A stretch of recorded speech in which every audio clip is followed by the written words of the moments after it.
Welcome everyone to another video in our series that explores sample records management configurations in mFiles with AutoRecords.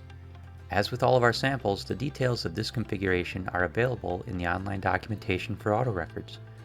Working samples using these configurations are also available in a sample vault which you can download from TeamIM and begin experimenting with today. All of our sample videos and documentation assume you're familiar with records management concepts, the mFiles user interface, and that you have a basic understanding of AutoRecords. In this session, we're going to see how to set up a configuration where we want to set the mFiles deleted flag, which soft deletes a file so only administrators can see it, and then 1 month later, permanently delete the file from the system. We'll walk through all the steps in this configuration as if nothing has been previously configured on the system. We'll start by creating a new policy object in mFiles. First, we need to give the policy a name. Policy name should be consistent, so when we're reviewing all of the policies in the system, the list is fairly well organized. It's worth considering whether we want the policy names to include a description of retention or just the documents that are included. Generally, we recommend the policy name reflects the types of documents contained in the policy, since including retention can get a bit unwieldy at this level. Using this example, we may want the name to be financial documents-financial statements, since financial documents are a class of document, but we only want the financial statements to be included in this policy. The next thing we'll do is select the document class or classes that belong to this policy. In this case, it's just the financial document class. However, there are multiple types of documents within the financial document class in our system, so we're going to add a trigger to filter out those financial documents that have a document type equal to financial statement. The trigger can be thought of as a filter that ensures only financial statements get included. Looking at the trigger, we can see it's a property trigger, and we select the property of document type. The comparator we'll use is equal to, and the trigger value is financial statement. Importantly, the trigger value is a text field. It's used to create the trigger name and do comparisons to other text fields. However, since document type is a select list, we can't compare it to a text value. We need to manually add the property of document type to the metadata card for this trigger and select financial statement from the drop-down list. Behind the scenes, mFiles assigns a numeric ID to each value for document type. So by selecting the value in the list, we're ensuring that we'll be comparing the ID for the value from the document's metadata card to the correct ID in this trigger. And with that, our policy is set up. Next, we set up the retention category. The retention category gets assigned to all documents that qualify for the policy and schedules an event or events to perform retention actions against those documents. In this case, there will be 2 events scheduled for each qualifying document. Looking closer at the retention category, we have a few bits of information to provide. Starting at the top, the ID is a number that you assign to uniquely identify the retention category. Many records management standards require that each retention category have a unique numeric ID. As you build out your file plan, you may want to use this ID to group retention categories together.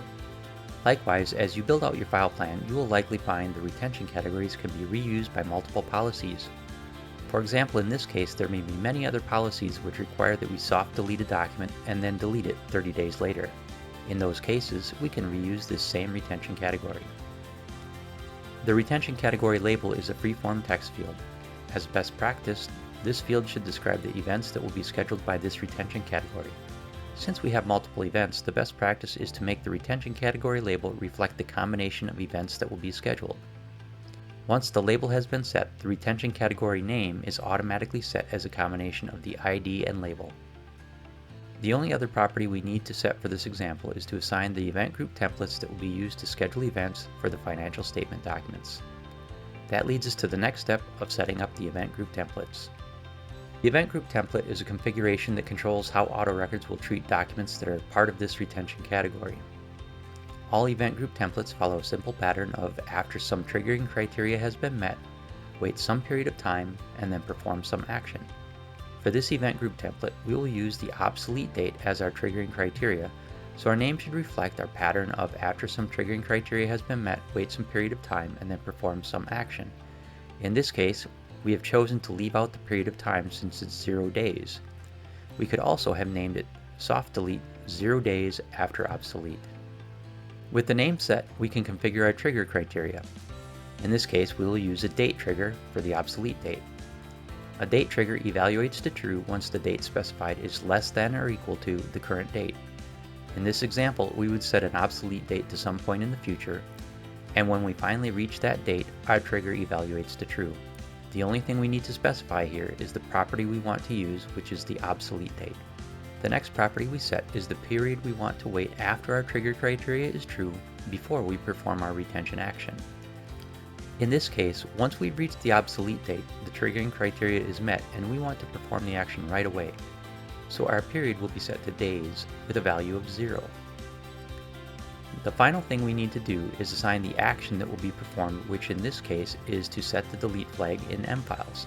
Since we'll be performing the action directly against the file, we'll use a direct action. There's no need to use a workflow action to invoke mfiles processing since we have no custom processing to perform. With that, the event group template that will be used to soft delete the file is configured. Next, we need to set up the event group template to delete the file off the system. As with the previous event group template, we're going to set up the name to reflect the configuration of the event group template. Looking at the trigger, there is nothing new to set up. We simply reuse the trigger from the previous configuration. You'll find that as you build out AutoRecords configuration to match your file plan, that the reuse of configurations makes setting up the system quick and easy. The next property we set is the period we want to wait after our trigger is true before we perform our retention action. In this case, we want to perform the action 1 month after the obsolete date. So we'll set the period time unit to months and the duration to 1. Importantly, that means the actual number of days we keep a soft deleted item can change. Some months it will be 30 days, other months it will be 31 days, and of course in February we'll have soft deleted items for 28 or 29 days. If you want to soft delete items for a consistent period of time, you would set up the period to be something like 31 days. The final thing we need to do is to delete and destroy the file. Again, we'll use a direct action since we're not invoking mfiles workflow to perform additional processing, and then we'll select delete and destroy to finish configuring this event group template. With that, we've set up the 3 primary objects necessary for AutoRecords. The policy was set up to ensure only financial documents that are financial statements are included in this retention category.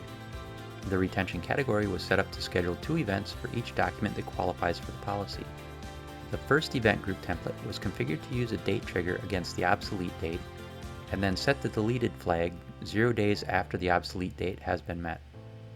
The next event group template uses the same date trigger for the obsolete date, but it waits 1 month before it deletes and destroys the document. Once AutoRecords runs, we can see how all this gets linked together.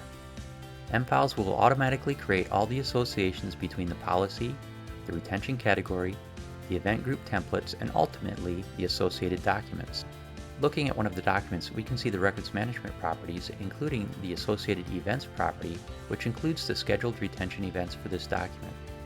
The event that was scheduled to set the mfiles deleted flag, which soft deletes the file, is scheduled to occur on December 31st, 2024, which is the obsolete date. The event to delete the file from the system is scheduled on January 31st of 2025, which is 1 month later. Using the mfiles 360-degree view in this way, it's easy to see how AutoRecords provides a records manager with full visibility into the retention on the system and allows us to confirm that this document is scheduled to be soft deleted at the end of the year and permanently deleted 1 month later. As we wrap up this video, we want to encourage you to check out our other sample configuration videos to learn how the power and flexibility of records management in mfiles can help your organization achieve its compliance and records management goals. For more information about records management in mfiles with AutoRecords, please contact mfiles or Team IM. Thank you for watching.